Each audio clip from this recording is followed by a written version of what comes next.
২৩৪ মাস পর ক্ষমতাসীন দল হিসেবে সংসদ অধিবেশনে যোগ দিতে যাচ্ছে বিএনপি। সবশেষ ২০০৬ সালের সেপ্টেম্বরের প্রথম দিকে সংসদে ছিল দলটি।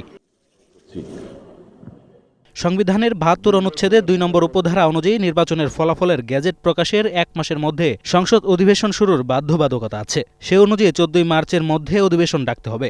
এ বিষয়ে সচিবালয়ে প্রধানমন্ত্রী তারেক রহমানের সাথে বৈঠক করেন সরকারের নীতি নির্ধারকরা। বৈঠক শেষে স্বরাষ্ট্রমন্ত্রী সালাউদ্দিন আহমেদ জানান, ১২ মার্চ প্রথম সংসদ অধিবেশনের জন্য প্রস্তুতি চলছে।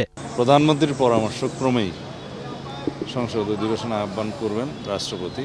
সেটা নির্ধারণ হয়েছে ১২ তারিখে মার্চের সংসদ অধিবেশন আহ্বান করা হবে এবং সেই অধিবেশনে কি কি কর্মসূচি থাকবে, কার্যসূচি, অর্ডার অব দি ডে, সে বিষয়ে আলোচনা হয়েছে। তিনি জানান, সংসদ অধিবেশনের প্রথম দিনই স্পিকার ও ডেপুটি স্পিকার নির্বাচন করা হবে।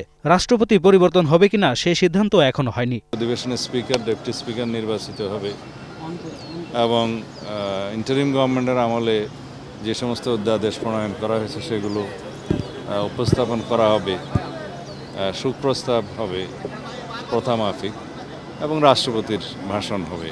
এদিকে হযরত শাহজালাল বিমানবন্দরের 3rd টার্মিনালের অগ্রগতি জানতে বেসামরিক বিমানমন্ত্রী, প্রতিমন্ত্রী সহ সংশ্লিষ্টদের সাথে বৈঠক করেন প্রধানমন্ত্রী তারেক রহমান। বৈঠকে 3rd টার্মিনাল দ্রুত চালুর নির্দেশ দিয়েছেন প্রধানমন্ত্রী। তো এখন হলো যে আমাদের মাননীয় প্রধানমন্ত্রী চেষ্টা করছে এটাকে যাতে সামনে চালু করা যায়, সে ব্যাপারে উনি চেষ্টা করছেন। এর আগে সৌদি রাষ্ট্রদূত সৌজন্য সাক্ষাৎ করেন প্রধানমন্ত্রী তারেক রহমানের সাথে। এরপর আরও 3টি বৈঠকে অংশ নেন প্রধানমন্ত্রী।